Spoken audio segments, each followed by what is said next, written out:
விஞ்ஞானம் விண்ணை முட்டினாலும் வெளியூரில் நடக்கும் சில நிகழ்வுகள் நம்மில் சிலருக்கு இன்னும் வெளிநாட்டு செய்திகளாகத்தான் இருக்கு.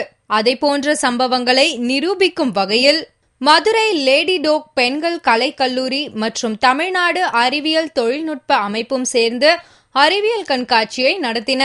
இதில் மாநகராட்சி மற்றும் மெட்ரிகுலேஷன் பள்ளி மாணவ மாணவிகள் கலந்து கொண்டு அங்கு வைக்கப்பட்டிருந்த அறிவியல் சாதனங்களை பார்த்து வியப்பில் ஆழ்ந்தனர்.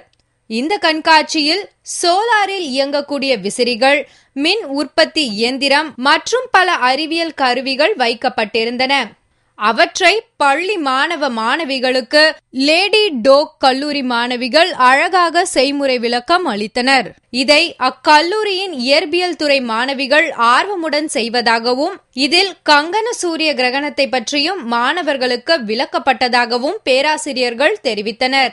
9 முதல் 11 வகுப்பு படிக்கிற மாணவர்கள் பெரும்பாலும் பங்கேற்கிறார்கள். அவர்களுடைய பாடத்திட்டங்களை சேர்ந்த அடிப்படை கருத்துக்கள், அறிவியல் கொள்கைகள் செயல்முறை வாயிலாக இங்கு விவரிக்கப்படுகிறது. எங்களது இளங்கலை மற்றும் முதுகலை மாணவர்கள் இந்த விவரிப்பின் பணியை திறம்பட செயல்பட்டுக் கொண்டிருக்கிறார்கள். வருகின்ற ஆனுலர் சோலார் எக்லிப்ஸ் என்று சொல்லப்படுகின்ற கங்கன சூரிய கிரகத்தை பற்றின விழிப்புணர்வும் அதை பற்றிய சில கருத்துக்களும் மாணவர்களுக்கு சைட் பை சைட் வழங்கிக் கொண்டே இருக்கிறார்கள். அறிவியலில் தெரியாத சில விஷயங்களை இந்த கண்காட்சி மூலம் தெரிந்து கொண்டதாக மாணவிகள் தெரிவித்தனர். பிசிக்ஸ்ல வந்து கேமரா, சோலார் சிஸ்டம், சோலார் பத்தி நிறைய சொல்லியிருக்காங்க. டிஸ்பிளேல வந்து சோலார் சிஸ்டத்தை பத்தி நிறைய சொல்லியிருக்காங்க. சன்ல இருந்து எவ்வளவு டிஸ்டன்ஸ்ல இருக்கு, அது மாதிரி நிறைய டாபிக்ல சொல்லியிருக்காங்க.